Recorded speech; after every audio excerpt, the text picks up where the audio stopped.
Ang kwento ni Tomby. Ang kwentong ito ay hango sa totoong buhay. Mula ito sa isa nating tagapakinig na itago na lang natin sa pangalang Mang Utay. Taong 2000, probinsya ng Leyte. Kilala bilang mapagbigay na kapitbahay si Mang Utay. Gustong-gusto ito ng lahat dahil sa kabutihan nito sa kapwa. Simple lamang naman ang buhay ni Mang Utay. Kasama nito sa buhay si Nanay Wenang. Dalawa lamang sila dahil hindi nagkaroon ng anak ang mag-asawa. Tay, gabi na ho ah. Hindi ho ba kayo natatakot na maglako ng ganitong oras? Tsaka madilim po yung daan. Dapat may dala po kayong ilaw eh. Wika ni Dancio. Kapitbahay ng mag-asawa ang binata at malapit ito kay Mang Utay. Nako, kahit may edad na ako, malinaw pa naman ang mata ko. Maliwanag din naman ang buwan kaya hindi na kailangan pa ng ilaw. Ilan ba ang bibilhin mo? Maanghang ba ang suka o hindi? Tugon ni Mang Utay. Ngumiti naman ang binata at kagad kinuha ang maanghang na sausawan. 3 lang po ang bibilhin ko, tay. Kasi tig-isa lang kami nila mama. Tugon ni Dancio. Sige.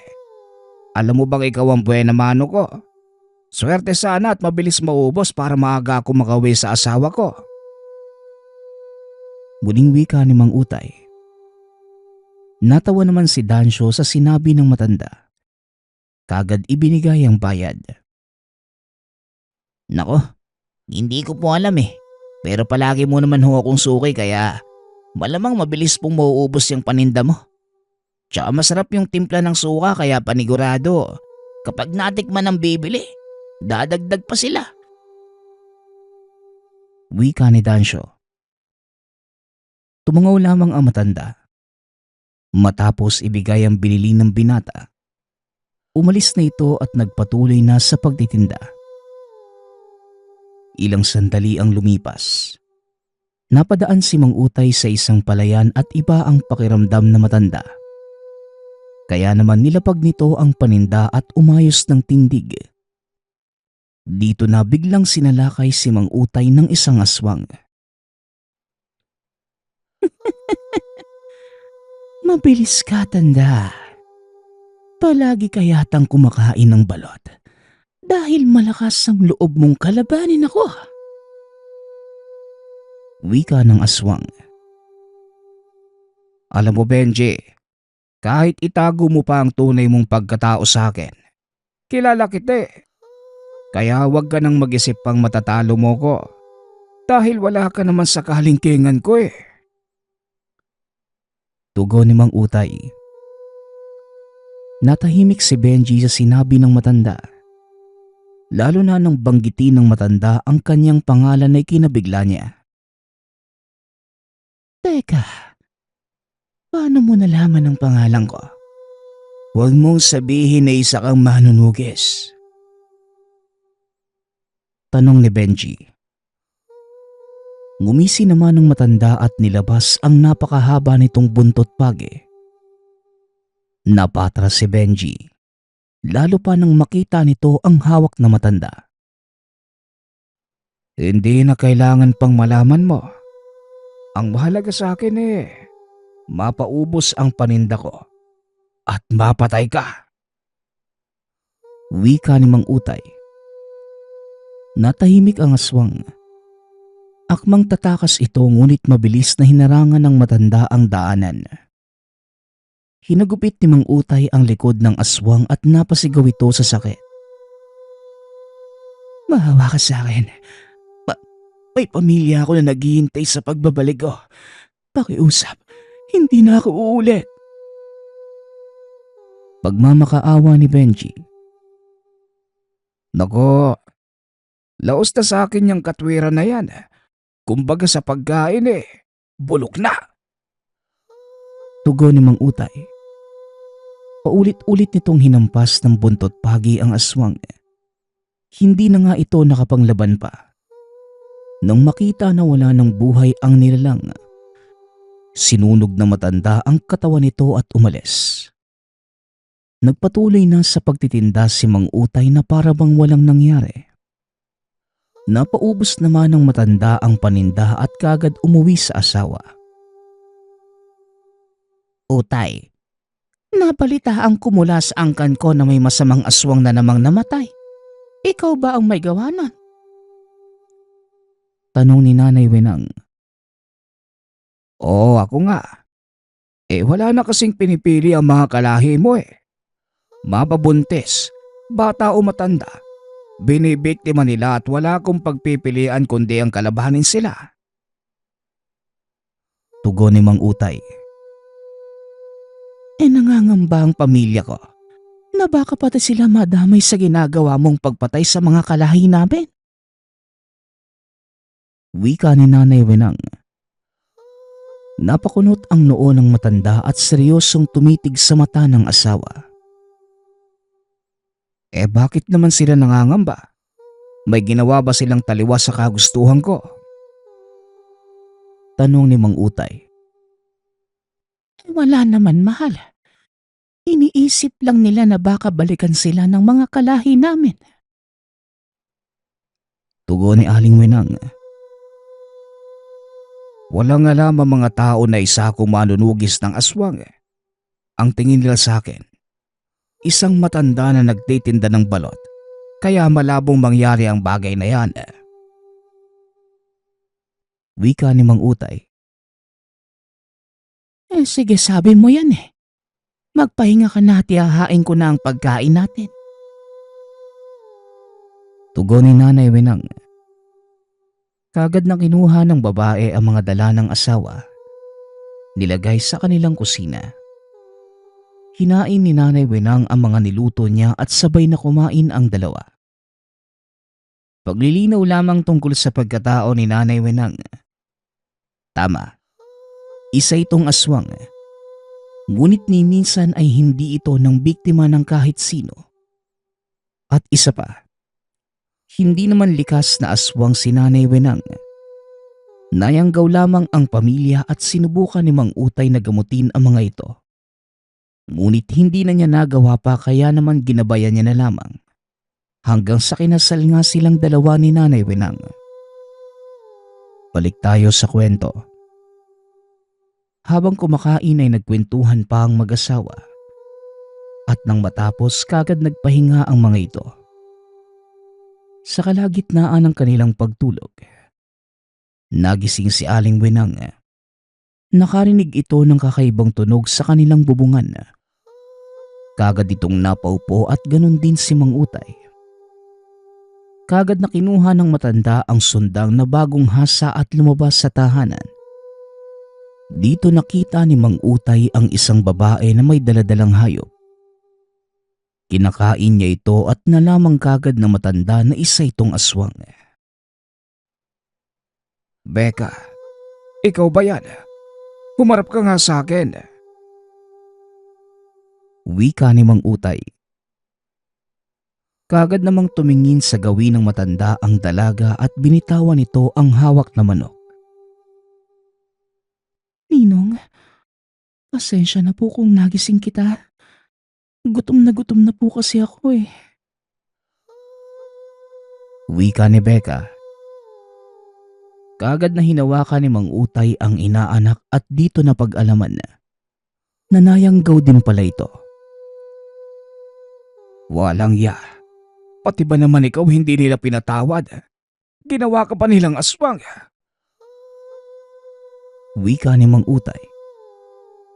Napayuko ang dalaga sa sinabi ng matanda. Hindi ko po alam, Ninong, kung paano napunta sa akin ng sumpang to. Hirap na po ako. Wika ni Becca. Sinubukan ni Mang Utay na gamutin ang inaanak. Ngunit tuluyan ng dumaloy ang sumpa sa buong pagkatao nito. Mabuti at hindi siya nang bibiktima. Kagaya namin. Kaya niya bang kontrolin ang kanyang sarili? Tanong ni Nanay Wenang. Mariing umiling si Mang Utay at binalot ng lungkot ang mukha nito. Hindi siya kagaya niyo. Masyadong mabagsik ang yumanggaw sa kanya. Nagawa kagad nitong gawing aswang si Becca. Sana lang hindi pa dumating sa punto na ako ang papatay sa batang yan. Tugon ni Mang Utay. Pinatulog na lamang nito si Becca. Kinabukasan ihinatid niya ito sa kanila. Nagpatuloy si Mang Utay sa ginagawa hanggang sa umugong ang balitang may aswang na gumagambala sa kabilang baryo. Kinutubang kagad si Mang Utay. Kagad itong kumilos. At kagaya ng kanyang hinala, si Becca nga ang nambibiktima. Tumabi ka dyan kung ayaw mong ikaw ang gawin kong hapunan. Banta ni Becca. Becca, ako ito ang ninong mo. Pakiusap. Tumingin ka sa akin. Labanan mo ang kasamaang dumadaloy sa katawan mo. Tugon ni Mang Utay. Sinubukan itong pakalmahin ang dalaga ngunit sinugod lamang siya nito at kinalmot sa muka. Kaya wala nang nagawa ang matanda, kundi ang saksaki ng dalaga. Ilang sandali ang lumipas, bumalik na sa tunay na anyo si Becca. Napaiyak na lamang ito. Ninong, salamat dahil binakasan mo na ang paghihirap ko. Kailanman, hindi na ako mabubuhay sa sumpang ito. Wika ni Becca. Binawian ito ng buhay at labis ang lungkot na naramdaman ng matanda. Dahil siya pa mismo ang nakapatay sa inaanak. Matapos ang araw na yun, nagpahinga muna ang matanda. Kaya naman ang asawa nito ang siyang nagtinda at nagbantay sa gabi.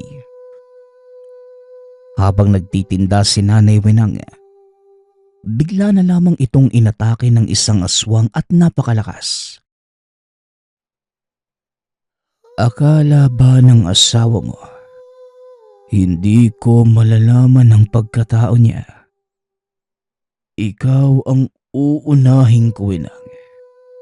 Dahil taksil ka sa ating lahi.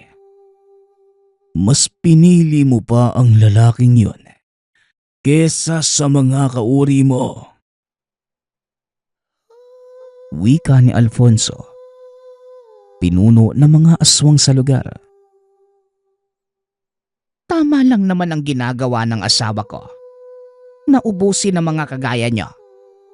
Na walang ginawa kundi ang mambiktima ng mga taong walang kalaban-laban. Tugon ni Nanay Wenang. Gumisi naman ang lalaki at sinakal nito si Aling Wenang. Sa kanya ito hinagis palayo. Napasuka ng dugo si Nanay Wenang dahil sa lakas ng pagtama niya sa malaking puno. Samantalang si Mang Utay naman, nakaramdam ng kaba kaya naman dali-dali nitong kinuha ang sundang at hinanap ang asawa. Dito nakita ng matanda na walang malay ang asawa at duguan. Dinala niya ito sa kanilang tahanan. Ginamot ngunit malubha ang pinsalang natamo nito. Wenang, sino ang gumawa nito sa'yo? Sabihin mo sa akin. Tanong ni Mang Utay. Utal-utal na sumagot ang asawa nito dahil nag-aagaw buhay. Si Alphonse Sumahal. Kilala. Hindi na naituloy pa ni Nanay Wenang ang sasabihin dahil kagad itong binawian ng buhay. Galit na galit si Mang Utay sa nangyari sa asawa.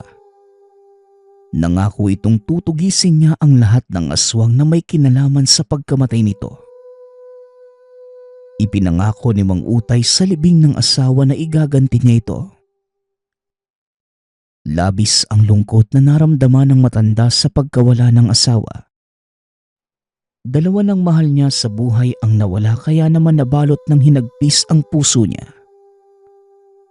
Ilang araw din nagluksa si Mang Utay.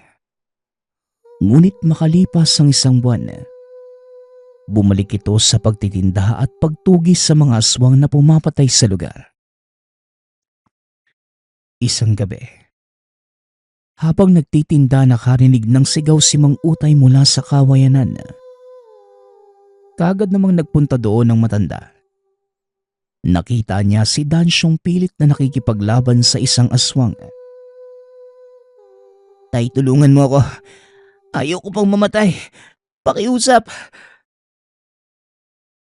Pagmamakaawa ni Dansyo. Kaagad na hinampas ni Mang Utay ang aswang ng buntot pagi kaya naman nabitawan nito ang binata. Umalis ka na. Dalian mo. Ako na ang bahala sa aswang na ito. Magpunta ka sa tahanan ko para hindi ka nila makakante. Tugon ni Mang Utay. Tumango naman si Dansyo at ika-ika itong tumakbo sa tahanan ng matanda. Binalingan ng aswang si Mang Utay at galit na galit ito. Pakilamero ka talaga, Utay. Dahil sa ginawa mo, ikaw ang papatayin ko. Wika ni Nelda. Nakilala naman ni Mang Utay ang boses ng babae. Kaya naman naging seryoso ang matanda at naalala na naman ito ang pagkamatay ng asawa. Nelda, walang hiya ka. Dahil sa asawa mo, namatay si Wenang at hindi ko papalampasin ang sandaling ito. Ipaparamdam ko sa kanya kung gaano kasakit ang mawala ng mahal sa buhay. Wika ni Mang Utay. Muli nitong hinataw si Nelda ng buntot pagi. Ngunit mabilis lamang nakaiwas ang babae at nagawa pa nitong sugatan sa pisngi ang matanda. Hindi naman nagpatalo si Mang Utay. Kinuha nito ang sundang na nakasukbit sa tagiliran. Pinaikot yun ng matanda at pinagmasda ng kilos ng kalaban. Bawat atake ni Nelda, nagagawang iwasan ni Mang Utay at sinasabayan nito. Ilang sandali ang lumipas bigla na lamang nawala si Nelda. Ngunit naging mapagmatiyag si Mang Utay. Maya-maya pa'y sumugod sa kanya si Nelda ngunit sa puntong yun, nakahanda na ang sundang ni Mang Utay. Nasaksak nito sa tiyan ng aswang. Dahil sa talim ng sundang, tumagos yun sa likod ni Nelda at binawian ito ng buhay. Napangiti si Mang Utay. Alam niyang kahit papano, nakaganti na siya kay Alfonso ngunit sigurado si Mang Utay na babalikan siya ng pinuno ng mga aswang. Nang masigurado na wala ng buhay si Nelda, umuwi na si Mang Utay at kagad nitong kinuha ang mga gamit sa panggagamot. Ano ka po ba talaga, Mang Utay? Ibang-iba ang pinapakita mo kaninang tapang eh. Saka nasan na yung aswang? Napatay niyo po ba? Tanong ni Dansyo.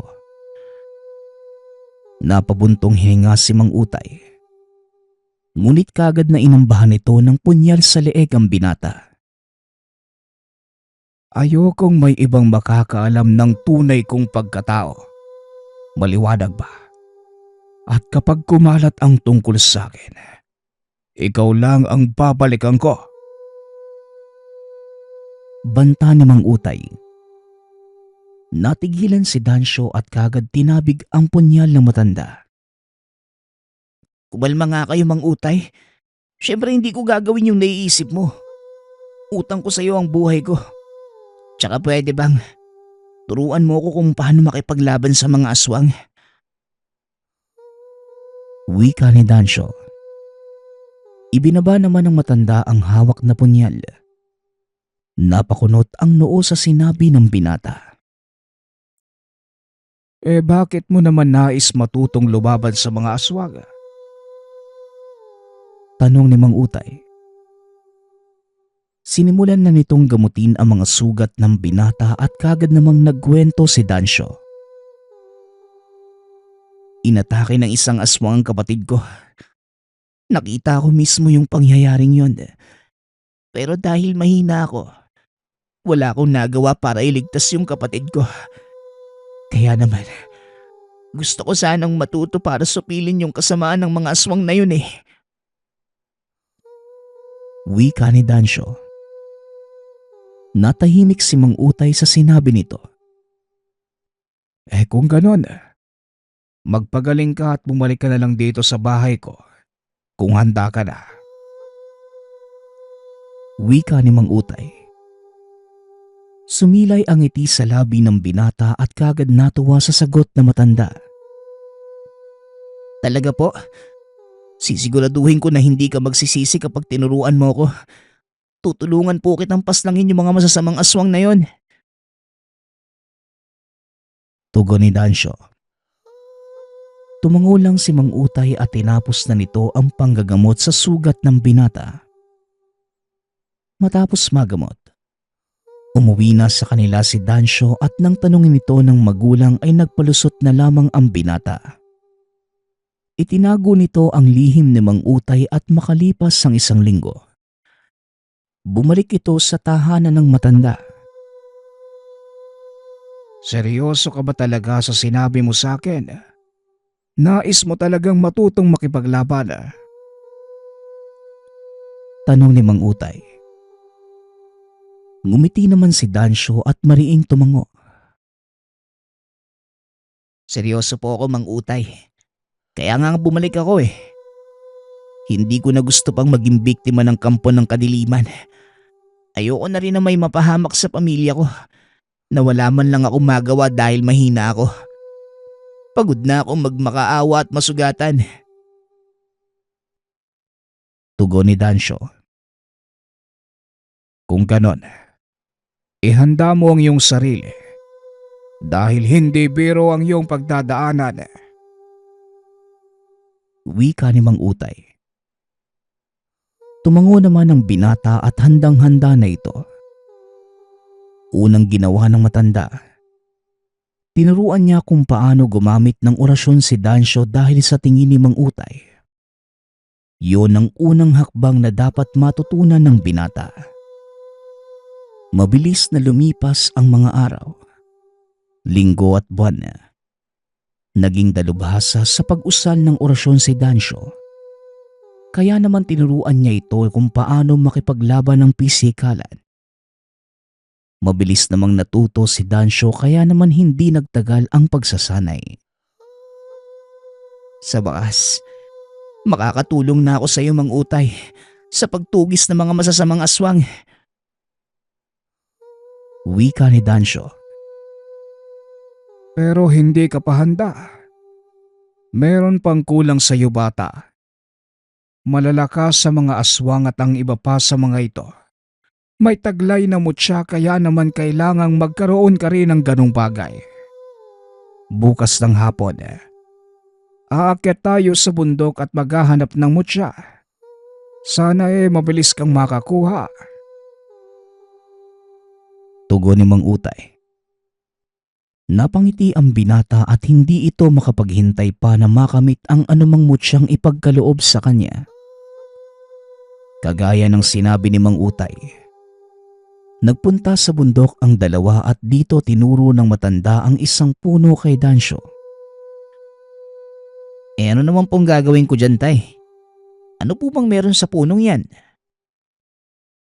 Tanong ni Dancio. Merong mutya ang punong yan. Binabantayan ng isang kapre at yon ang kakalabanin mo. Upang makamit ang mutya na para sa iyo, makukuha mo yung kung karapat dapat ka. Ngunit kung hindi, isa lang ang ibig sabihin.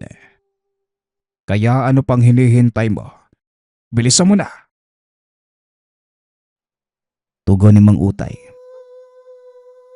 Tumango naman ang binata at naunawaan nito ang sinabi ng matanda. Mabilis nitong inakyat ang puno. Laking gulat ni Mang Utay dahil nakuha kagad yun ni Dancio. Gayunpaman, kagaya ng inaasahan ng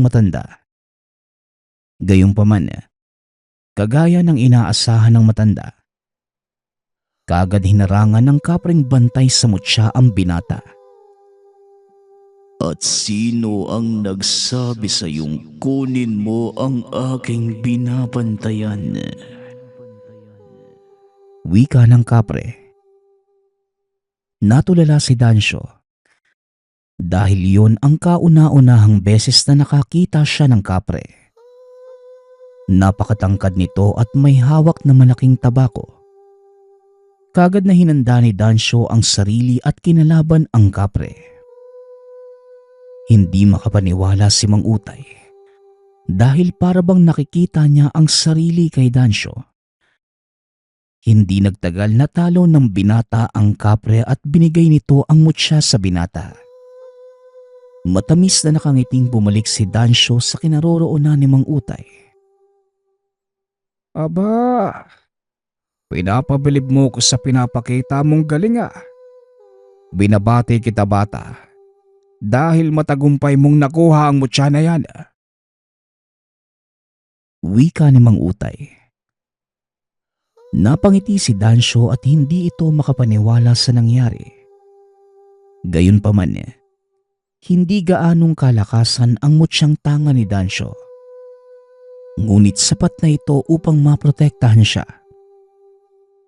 Matapos ang araw na yon, nagsimula na ang dalawang manugis na mga aswang. Isang gabi nakita ni Dancio ang isang aswang na umaaligid sa bahay ni Mang Utay. Kagad niya itong sinundan at nalaman ni Dancio na yon ang aswang na pumaslang kay Aling Wenang. Kagad na bumalik si Dancio sa tahanan ni Mang Utay. Ngunit natunugan ng aswang ang presensya ng binata kaya naman hinarangan siya nito. Walang hiya. Nasundan mo pa ako sa kuta ko. Pero hindi ko hahayaan na sirain mo ang mga plano ko. Wika ni Alfonso. Kagad na gumamit ito ng kapangyarihan at kagaya ng ginawa nito kay Aling Wenang. Ganon din ang nangyari kay Dancio. Gayunpaman kagad na nalaman ni Mang Utay ang nangyari sa binata dahil naramdaman niya yon. Dali-daling kumilos si Mang Utay at nasipa nito sa likuran si Alfonso. Mabuti naman at nakaharap na kita. Walang hiya ka. Marami ka ng pinatay. Wika ni Mang Utay. Sinuntok nito si Alfonso ng ubod ng lakas. Kaya naman napahiga ito sa lupa. Dito na tinulungan ng matanda si Dancio na makatayo ngunit mabilis na kumilos ang aswang. Akmang sasaksakin ni Alfonso si Mang Utay. Hinarang ni Dancio ang sarili at ito ang napuruhan. Galit na galit si Mang Utay ngunit hindi nito nagawang harapin si Alfonso. Dahil inuna muna nito ang kapakanan ni Dancio. Muling nakatakas ang pinuno ng mga aswang. Sa puntong yon, nag-aago buhay na si Dancio. Kagad na siniwalat ni Dancio kung saan nagtatago si Alfonso at lahat ng impormasyon na nalaman niya. Masaya ako na naging guro kita. Babaunin ko sa kabilang buhay ang lahat ng masasaya nating alaala. Laban lang tayo. Huwag kang suso. Hindi na natapos ni Dancio ang sasabihin. Dali-dali din itong binawian ng buhay. Sobrang galit na galit si Mang Utay dahil nadagdagan pa ang kasalanan ni Alfonso sa kanya. Pangako, ipaghihiganti ko kayo. Hindi ako papayag na magtagal pa sa mundong ito si Alfonso. Wika ni Mang Utay. Dinala nito sa mga magulang ang labi ni Dancio. Ipinaliwanag ang mga nangyari. Labis na lungkot ang naramdaman ng pamilya ng binata dahil sa ikalawang pagkakataon. Muli na naman silang nawala ng anak dahil sa aswang. Kasabay ng paglibing sa bangkay ni Dancio, kumilos si Mang Utay ngunit wala na si Alfonso sa kuta nito. Tanging mangilan-ngilan lamang na aswang ang naabutan ng matanda. Sa sobrang galit na nararamdaman, pinaslang ni Mang Utay ang lahat ng aswang sa lugar na yon. Bata man o matanda, wala siyang pinalampas dahil binalot na ng galit ang puso nito. Matapos maubos ang mga aswang, umuwi na si Mang Utay. Nakatulog na lamang ito dahil sa sobrang sakit ng nararamdaman. Asawa ko, nasa panganib ka. Tumayo ka riyan at ihanda mo ang iyong sarili. Wika ng tinig. Kagad namang napatayo si Mang Utay ngunit napagtanto nitong panaginip lamang yon. Nang dahil sa nangyari, hindi na nakatulog pa si Mang Utay dahil sa tuwing pinipikit ang mga mata. Mukha ng mga mahal sa buhay ang nakikita, na tila gusto niya na lamang sundan ng mga ito.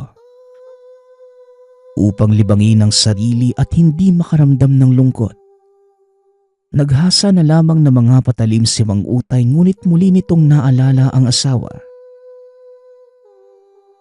Kinuha mo na sa akin lahat, Alfonso. Hindi ko hahayaan na mamuhay ka ng masaya. Wika ni Mang Utay, habang hinahasa ang itak at tumutulo ang luha.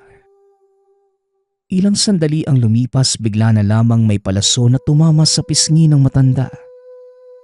Nadaplisan ito kaya namang kagad iniampa niya ang sundang. Walang hiya ka. Inubos mo ang mga kasamahan ko at wala kang itinira. Pati bata pinatay mo. Wika ni Alfonso. Galit na galit ito. Ngunit humagalpak lamang ng tawa si Mang Utay. Ano ngayon? Alam mo na ang pakiramdam ng mawala ng mga mahal sa buhay. Hindi ba ganyan ka rin? Ibinabalik ko lang sa iyo ang ginawa mo sa akin at sa ibang tao. Mas masahol ka pa nga. Dahil kahit bata na nananahimik sa sinapupunan ng kanilang ina, pinapatay mo kaya patas lang tayo. Tugon ni Mang Utay. Hinagis nito ang sundang kay Alfonso at tinamaan sa kanang paang aswang. Nagsimulang maglaban ang dalawa. Nagtagisa ng lakas at ni isa sa kanila ay walang nais magpatalo. Walang hiya ka. Papatayin kitang hayop ka. Sa ating dalawa, ikaw ang pinakawalang puso. Wika ni Alfonso. At sa'yo pa talaga nanggaling ang katagang yan. Ikaw ang walang hiya, Alfonso. At hindi ko nahahayaang sikatan ka pa ng araw. Tugon ni Mang Utay. Kinuha ng matanda ang buntot pagi at hinataw nito si Alfonso. Natamaan ang lalaki at nanghina. Gayunpaman, gumamit ito ng itim na kapangyarihan. Nagawa nitong mapaluhod sa lupa si Mang Utay ngunit hindi nagpatinag ang matanda. Nagusal ito ng orasyon. Sunod-sunod na hinagis ang mga punyal. Sa huling hagis ni Mang Utay ay natamaan ang kamay ni Alfonso at naputol yon. Napasigaw sa sakit si Alfonso. Ngunit hindi pa man ito nakakabawi ng lakas. Inangat na ito ni Mang Utay at hinagis. Kagaya ng ginawa ni Alfonso kay Menang at Dancio. Ganon ang pinaranas ni Mang Utay sa aswang. Duguan na ito at sugatan. Ngunit hindi nagpatinag si Mang Utay. Sinuntok niya ito ng paulit-ulit hanggang sa nawalan ito ng malay. Ngunit hindi pa natapos ang matanda. Pinuhusan niya ng tubig sa mukha si Alfonso upang magising at itinali ito ng patiwalik. Saka nito paulit-ulit na sinaksak. Nang makitang wala ng buhay si Alfonso, kagad niya itong nilagyan ng karatula habang nakasabit upang balaan ang sinumang aswang nagagambala sa lugar. At hindi nagtagal, kagad tinanggal ng mga tao ang katawan ni Alfonso. Sinunog ito dahil sa takot na madamay sila sa nangyari. Nang dahil sa pagkamatay ni Alfonso, tila nawala ang galit sa puso ni Mang Utay. Nagpa siya itong kalimutan ang mga masasakit na nangyari. Nagsimula itong muli ng bagong buhay. Kalaunan muling nag-asawa si Mang Utay. Nagkaroon ito ng 2 anak. Isang babae at lalaki. Pinangalanan niya itong Wenang at Dansyo bilang alaala sa 2 tao na sobrang malapit sa puso ng matanda. Sa kasalukuyang taon, malakas pa naman si Mang Utay at kagaya ng dati. Nagtitinda pa rin ito ng balot, pero hindi na siya manunugis ng aswang. Dahil mula ng araw na yon, wala nang gumambala pa sa kanilang baryo. Ang susunod nating kwento ay mula sa isa nating tagapakinig. Naitago na lang natin sa pangalang Marlene. Taong 1999. Negros Oriental. Nang mga panahong ito, kakalipat pa lamang ng mag-asawang Marlene at Nestor sa probinsya. Sa palagay ni Marlene, makakatulong ang paglipat para magbuntis. Sa 6 na taon nilang pagsasama, hindi pa sila nabibiyayaan ng supling. Gamit ang perang naipon ay nagpatayo sila ng simpleng tahanan. Halos ilang buwan rin bago natapos. Kaya pansamantalang kay Lola Sonia muna sila tumira dahil malapit lang naman ito. Hanggang sa bumukod na rin sila nang matapos ang tahanan. At tuwing wala sa bahay si Nestor, nagpupunta lang sa Lola para may makausap. Tuwing umaga hanggang hapon, nasa trabaho ang asawa. Isang manggugupit sa sariling barbershop. Humihingi pa nga ng payo si Nestor kung kukuha pa ba na magiging katuwang. Ang sabi naman ni Marlene, kung kaya naman niyang mag-isa ay di na kailangan. Malaki ang tiwala niya sa kakayanan ng asawa. Siya nga pala, kapag hinahanap-hanap ni Marlene ang asawa, siya na mismo ang sumasadya sa barbershop para kahit papano ay makita at makakwentuhan niya ito. Ayos lang naman kay Nestor at natutuwa pang naroon si Marlene. Nagkaroon ng kaibigan ang babae na ang pangalan ay Clarita. Sa ilang buwan nilang magkakilala, napapansin niyang tahimik lang ang dalaga at hindi masyadong nagsasalita. May usap-usapan sa lugar na may maitim na lihim ang pamilya nito. Ngunit hindi naman naniwala si Marlene. Minsan na rin siyang nakapasok sa tahanan nila. Maayos naman ang pakikitungo ng pamilya. Ang tanging napupuna lamang nakakaiba, ang lutong natikman mula sa pamilya dahil palaging matabang ang timpla. Isang hapon, hindi na muna bumisita sa barbershop si Marlene. Gumawa ito ng mga gawaing bahay, tulad ng paglalaba, pagpaplansya at paglilinis ng tahanan. Pagpatak ng 5:00 ng hapon, nagluto ng magiging hapunan. Hanggang sa sumapit ang 7:00 ng gabi, hindi pa umuuwi ang asawa.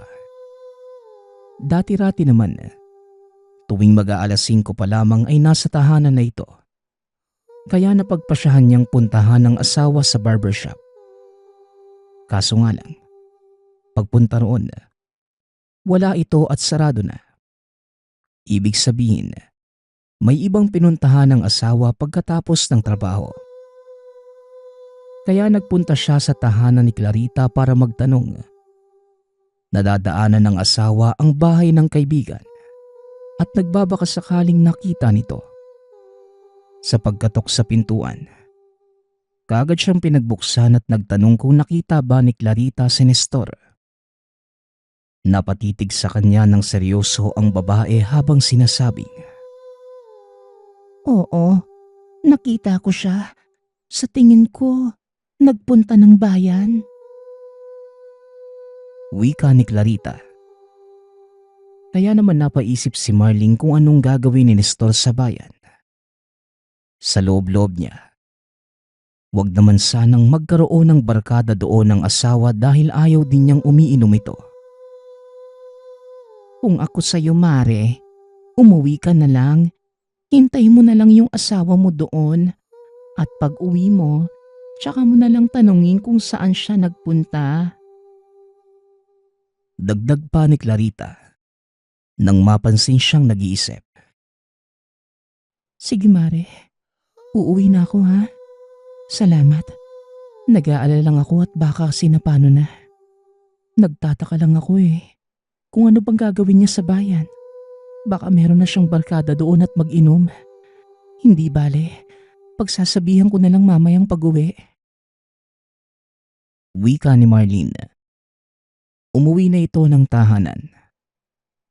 Pagkarating sa bahay, ilang oras pa ang hinintay bago makauwi ang asawa. Kaya pagpasok pa lamang nito sa pinto, natanong kagad niya kung ano ang ginawa nito sa bayan. Ang paliwanag ni Nestor, nagugupit siya ng mga may kapansanan. Nagpunta ang kaanak ng isang baldado sa barberya at nakiusap na sa bahay gupitan. Pagkatapos, nakakwentuhan na rin ng mga tao doon kaya natagalan. Akala mo siguro, mahal, uminom ako, no? Hindi, no? Kahit amuyin mo pa yung bunganga ko. Oh. Wika ni Nestor.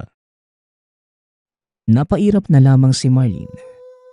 Ngunit na mga sandaling yun, bagamat wala siyang naaamoy na alak, pambabaing pabango naman ang naaamoy niya sa mister. Sa 6 na taon nilang pagsasama, kabisado niya ang tatak ng pabango ng lalaki at kailanman hindi ito nagpalit. Ganun pa man, hindi na lamang binigyan ng kahulugan, pero hindi niya maiwasang magduda na baka merong ginagawang mali ang asawa. Hindi na siya nagsalita ng mga oras na yun. Sabay na silang nagsalo sa pagkain. May nakwento pa nga si Nestor na habang naglalakad ito pauwi, tila merong bumubuntot na malaking ibon. Narinig niya ang malakas na pagaspas nito ngunit sa tuwing lumilingon, wala naman. Kaya inisip niya na baka manok lang na nasa puno at nagpapalipat-lipat ng sangang dadapuan. Ganun ang mga manok sa probinsya. Matapos kumain ay natulog na sila. Kinabukasan, 8:00 pa lamang ng umaga, pumasok na si Nestor sa barbershop para magtrabaho. At dahil wala namang gagawin si Marlene ng araw na yon, dahil natapos na kahapon, napagpasyahan niyang pumunta sa bahay ng lola. Naikwento niya rito yung tungkol sa malaking ibong sumusunod sa asawa. Malaking ibon ba kamo, apo? Abay, baka aswang yon. Sayang naman at hindi nakita ng asawa mo. Wika ni Lola Sonia. Ganun nga rin yung hinala ni Nestor Kaya takot na takot habang nagkakwento kagabi. Totoo po ba yung mga aswang, Lola? Meron po bang ganun dito sa probinsya natin? Tanong ni Marlene. Dito na nagkwento ang matanda at sinabing totoo ang mga elemento. Noong kabataan niya, usap-usapan ang pangahawang ginagawa ng mga ito.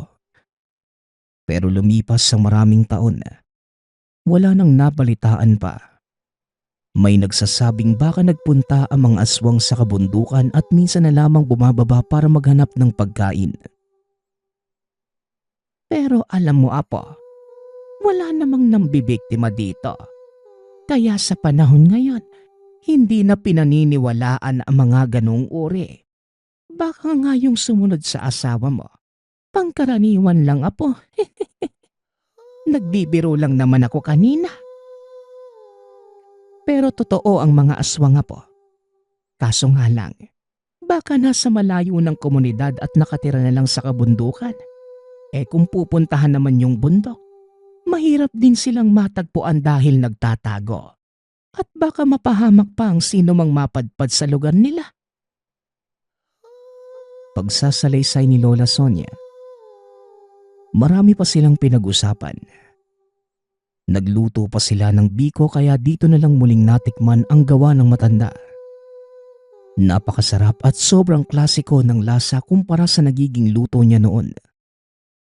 Sa isip-isip pa ni Marlene, iba talaga ang linamnam ng luto ng mas nakakatanda.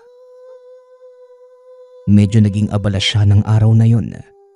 Kaya pagsapit ng hapon ay hindi na nabisita ang asawa. Nakauwi naman ito ng mas maaga kumpara kahapon. Kaso nga lang, natagalan pa rin dahil 6:00 na ng gabi. Noong yayain niyang maghapunan, tumanggi ito dahil busog na at kumain na sa karinderya. Kaya binigyan niya na lamang ito ng biko at kumain naman ito.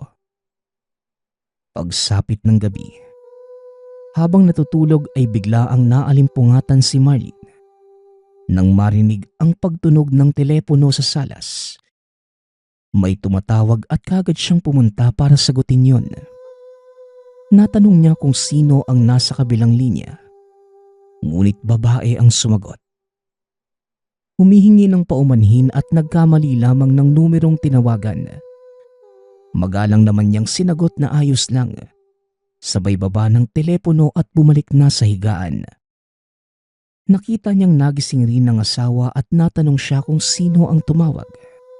Kaya sinabi niyang nagkamali lang ng numerong tinawagan.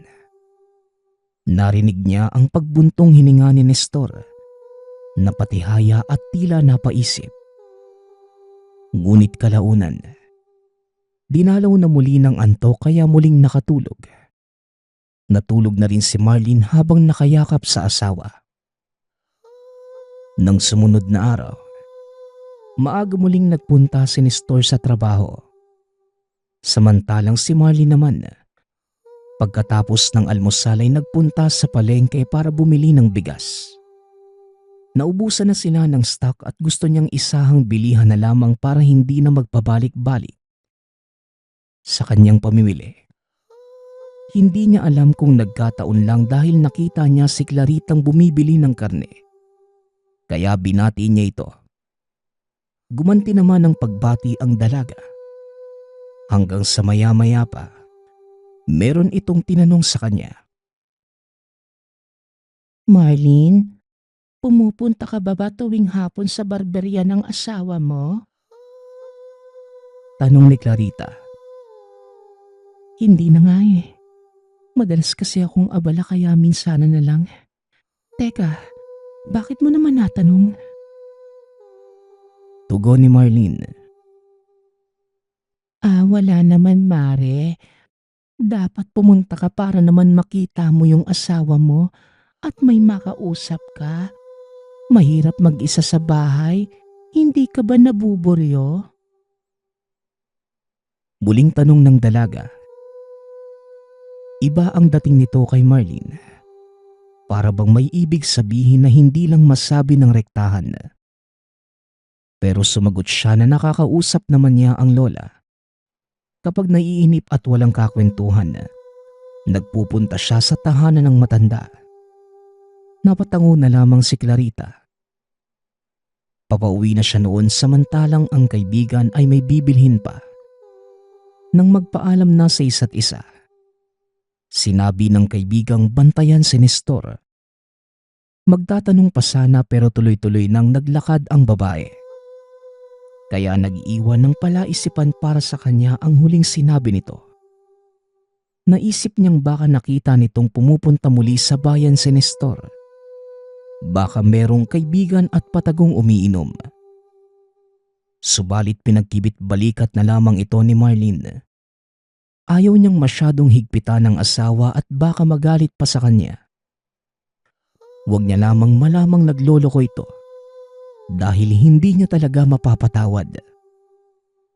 Makaraan ng ilang oras at katulad ng inaasahan, palaging 6:00 na ng gabi nakakauwi si Nestor. Dati naman, nasa bahay na ang asawa bago mag 5:00. Doon na kinutuban ng masama si Marlene. Inamoy ang damit ng asawa at naamoy na naman ang pambabaing pabango. Kaya kinumpronta niya na ito. Ano ba yan, mahal? Bakit iba yung pabangong ginagamit mo? Umamin ka nga sa akin. May babae ka ba? Tanong ni Marlene. Ano ka ba naman? Pinag-iisipan mo pa ako ng ganyan? Kagaya ng nakaraan, merong nag-request na may kapansanan na doon nilang sa bahay niya gupitan. Matanda na yun, mahal. Ano ka ba? Binuhat ko siya para iupo sa magandang silya. Kaya siguro kumapit sa damit ko yung pabango niya. Pagpapaliwanag ng asawa. Ibig sabihin, nagugupit ka na ng babae. Kailan ka pa naging parlorista? Umamin ka nga sa akin. Bading ka ba? O talagang nagsisinungaling ka lang at totoo ang hinala ko? Muling wika ni Marlene. Subalit muli lang nagdahilan si Nestor na madali lang naman magupit sa matandang babae. Saka yung may mga kapansanan lamang ang ginugupitan. Dito na lamang siya tuluyang napakalma. Pero ng mga sandaling yon, hindi pa rin maalis sa isipan niya ang hinala. Hindi na nagsalita si Marlene at pumunta na lamang sa kusina para kumain. Medyo galit pa rin ito at hindi alam kung nagsasabi ba ng totoo ang asawa o hindi. Hindi na din niya niyaya ang asawa sa hapunan. Matapos kumain, dumiretso na ng higaan para matulog. Ilang sandali pa, papaidlip na sana nang biglang yumakap sa kanya si Nestor. Kahit masama pa ang loob ay natanong niya kung tapos na itong kumain. Sumagot naman ito ng oo. Binilisan lamang kumain para makatabi siya. Nagkabati naman sila nang sabihan siya ni Nestor na siya lamang ang natatanging babae sa buhay. Hinding-hindi siya lolokohin at nangako pang hindi na rin magugupit ng may mga kapansanan. Naniwala naman si Marlene. Naghalikan at kalaunan ay nauwi sa mainit na pagtatalik. Ilang minuto ang kanilang pinagsaluhan. Nabanggit pa ng asawa na sana makabuo na sila ng supling. Umaasa na sa mga susunod na araw, meron ng magandang balita. Kinabukasan, muling naiwan si Marlene mag-isa sa tahanan. Bigla niyang naalala ang kaibigan kaya napagpasyahang puntahan sa tahanan. Pinatuloy naman siya ni Clarita at kinamusta. Hindi niya maiwasang sabihin na nagdududa siya sa asawa. Kagabi, nawala na yun sa isipan dahil sa magandang pangakong binitawan ni Nestor. Ngunit habang hindi niya ito kasama, tila mas lalo siyang napapraning. Bigla namang natahimik si Clarita hanggang sa maya-maya ay may sinabi ito. Siguradong wala kang gagawin mamaya, hindi ba? Bakit hindi mo puntahan ng asawa mo? Dapat palagi kayong sabay umuwi para mabantayan mo siya. Sundin mo yung kutob mo, Mare. Kung ako sa'yo, simulan mo nang mag-imbestiga. Dapat mahuli ng mga mata mo para malaman mo ang totoo. Wika ni Clarita. Nahiwagaan si Marlene sa mga sinabi ng kaibigan. Kaya natanong niya kung may nalalaman ba ito sa ginagawa ni Nestor. Subalit ang sagot nito, napapansin niyang madalas ang pagpunta ni Nestor sa bayan at hindi dumidiretso sa pag-uwi. Kaya may nabuong ideya sa isipan ni Marlene. Ganito na lang ang gagawin ko, Mare. Pwede bang dumito muna ako maghapon? Di ba pag nagpunta siya sa bayan, napapadaan siya dito? Susundan ko siya, Mare. Doon ko malalaman kung naglolo ko ba siya o hindi. Ayaw ko namang pumunta sa barberya. Kapag ginawa ko yun, alam kong patuloy lang siyang magsisikreto. Wika ni Marlene. Pumayag naman si Clarita dahil mag-isa lang ito sa tahanan. Yung mga magulang ay nagbakasyon sa karatig probinsya. Kaya wala silang ginawa kundi ang magkwentuhan at maglaro ng sungka. Hanggang sa maya-maya pa, nakaramdam ng pagkauhaw si Marlene. Mare, nauuhaw ako. Nasaan yung tubig ninyo dito? Pumunta ka lang sa kusina, Mare. May banga doon na may lamang malinis na tubig. Kumuha ka lang ng baso at sumalo ka. Tugon ni Clarita. Pagkarating sa kusina, medyo nagulat ito nang makita ang maraming nagkukumpulang langaw sa lamesa. Sa palagay niya, yung pinagpepiestahan ng mga ito ay yung malaking mangkok na natatakpan ng plato. Naisip niyang baka hindi nasara ng maayos. At dahil pagkain ito ng kaibigan, inayos niya ang takip. Noong iangat niya ang plato ay halos masok ka nang makitang isang hilaw na manok pala na meron pang balahibo. Kaso nga lang, wala na yung mga paa at yung ulo kaya nagkasya sa mangkok. Butas rin ang tiyan at tila may kumagat. Ibabalik niya sana ang takip nang biglang dumating si Clarita. Nakita niyang namutla ito na parabang nakakita ng multo. Natataranta pa nitong kinuha ang mangkok at nilagay sa labas. Pasensya ka na, Mare, ha? Nakalimutan ko pala yung pagkain ng aso ko. Pasensya na, ha? Nakakadiri ba? Tanong ni Clarita. Ay, hindi naman, Mare. Nagulat lang ako. Kumakain pala ng hilaw yung aso mo, Mare. Teka, nasaan ba yung aso mo? Bakit hindi ko nakikita? Tanong ni Marlene. Ngunit ang sagot nito ay nasa likod bahay. Hindi naman talaga kumakain ng hilaw ang alagang aso. Pinatay lang nito ang nakawalang manok kaya pansamantalang inagaw para ipakain na rin mamaya. Dahil dito, naniwala naman si Marlene. Kumuha siya ng baso at nagsalok ng tubig sa banga para makainom. Hanggang sa makaraan ng ilang oras, dito na naghintay si Marlene sa posibleng pagdaan ng asawa. Pagsapit ng 5:00 ng hapon, natanong niyang dumaan si Nestor.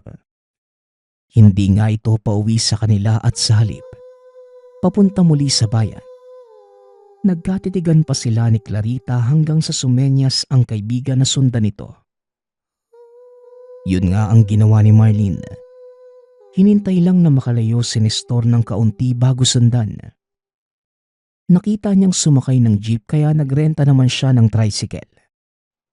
Ang utos niya sa driver, sundan lamang ang jeep na sinasakyan ni Nestor. Nagtataka man ay sumunod naman ito sa kanya. Makaraan ng higit kumulang 20 minutos, buwaba na si Nestor. Ganon din ang ginawa ni Marlene at binayaran ang driver. Tama nga ang hinala niya. Halos madurog ang puso nang makita si Nestor na lumapit sa isang babae. Medyo maumbok na ang tiyan at halatang ilang buwan nang may dinadala. Buntis ang kalaguyo ng asawa. Nakita pa niyang naghalikan ang dalawa hanggang sa pumasok sa isang bahay. Umuwing umiiyak si Marlene sa tahanan ng kaibigan habang kinikwento ang naganap. Matagal na pala siyang niloloko ng asawa. Ang buong akala niya, siya lamang ang nasa puso nito pero may kahati na pala. Sinisisi ang sarili sa pagiging baog dahil kung hindi sana siya lolokohin. Alam na niya ang kondisyon magmula nang lumipat sa probinsya. Nagpatingin siya sa doktor at sinabing hindi na ito magkakaanak kahit kailan. Hindi ito alam ng mister. Natatakot siyang sabihin at baka maiwan. Ganun pa man, umaasa pa rin siya na merong himala. Pero nangyari na ang kinakatakutan ni Marlene. Hindi man niya pinagtapat ay nagawa naman siyang lokohin. Dinamaya naman ito ng mga sandaling yon ni Clarita at hinayaang umiyak. Ngunit ang hindi niya malilimutan, ang sinabi nito, ipaghihiganti niya ang kaibigan. Kagad naman siyang nagtanong kung sa paanong paraan. May pinagtapat sa kanya ang kaibigan habang yakap-yakap siya. Sa una ay labis siyang nagimbal nang malaman ito. Lalayuan niya sana si Clarita. Ngunit mas nanaig para kay Marlene ang pagiging mabuting kaibigan. Hanggang sa nagkaroon sila ng kasunduan tungkol sa mga gagawing hakbang. Tuluyan ng sinakop na matinding emosyon ang puso. Hindi nagtagal. Kagad siyang nagpaalam sa kaibigan at umuwi na sa sariling tahanan. Nang gabing yun, hinintay pa rin niya ang asawa habang nakasilip sa bintana. Mag-aalas 7:30 na ito ng gabi na kauwi. Pero may nakita siya sa likuran ng asawa habang naglalakad palapit ng tirahan. May malaking asong nakabuntot sa kanya. Alam niyang hindi ito pangkaraniwan dahil bukod sa kulay itim ang balahibo, nagliliwanag pa ng pula ang mga mata. Kaya naman kagad niya itong tinuro sa asawa. At nang lumingon ang lalaki, kagad naman itong lumayo. Alam niyang kundi nasabihan ang mister. Naalapa na siya nito. Sinalubong naman siya ni Nestor ng yakap. Hindi niya ito kinumpronta at salip. Nagkunwaring wala pa ring nalalaman. Magmula noon, hindi niya binabantayan ng asawa. Hinayaan na lang maging malaya. Hanggang sa isang hapon, umuwing umiiyak si Nestor. Humihingi ng patawad sa kanya. Natanong naman niya kung anong kasalanan. Dito pinagtapat ng lalaki ang pagtataksil ng makunan ang kalaguyo. Tila lumalabas tuloy na kung hindi lang nakunan yung babae, hindi pa ito aamin. Ayon pa kay Nestor, iniwalayan na niya ang babae. Gusto mang ilabas ni Marlene ang sama ng loob. Pinilit niyang kumalma. Ngunit nakikipagkalas na rin siya kay Nestor ng mga sandaling yun. Ipinagtapat niya na alam niya noon pa ang tinatago nito. Matapos sabihin yun, umalis na siya ng tahanan at nakitira muna kay Clarita. Natutuwang kinamayan ni Marlene ang kaibigan nang magkita sila. Maraming salamat, Clarita, na kung hindi dahil sa ginawa mo sa anak nila, hindi ako makakaganti. Wika ni Marlene. Noong araw na nagkaroon sila ng kasunduan, yun din ang araw na nalaman niya ang pagkatao nito. Isa palang aswang ang kaibigan. Ito rin ang nagsabi ng mga karagdagang nalalaman nito tungkol sa pagtataksil ni Nestor. Matagal na pala nitong minamanmana ng asawa. Wala kang dapat na pagsisihan sa inutos mo sa akin, Mare. Biktima ka lang ng galit at puot dahil sa ginawa ng dalawa. Kung walang manluloko, wala sanang mamamatay at madadamay. Kawawang bata, bunga siya ng pagtataksil. Kung naging kontento lang sana sa'yo si Nestor, wala sanang mawawala. Isipin mo na lang na karma nila yon dahil sa pananakit nila sa damdamin mo. Ito ang mga huling kataga ni Clarita kay Marlene. Nagpapasalamat nga pala ako sa nagpadala ng ating kwento. Nawa ay nagustuhan niyo ang inyong napakinggan. Nagpapasalamat din ako sa lahat ng sumusuporta sa ating channel. Nawa ay patuloy niyong suportahan at pakinggan ang ating mga kwento. Hanggang sa muling pakikinig. Paalam.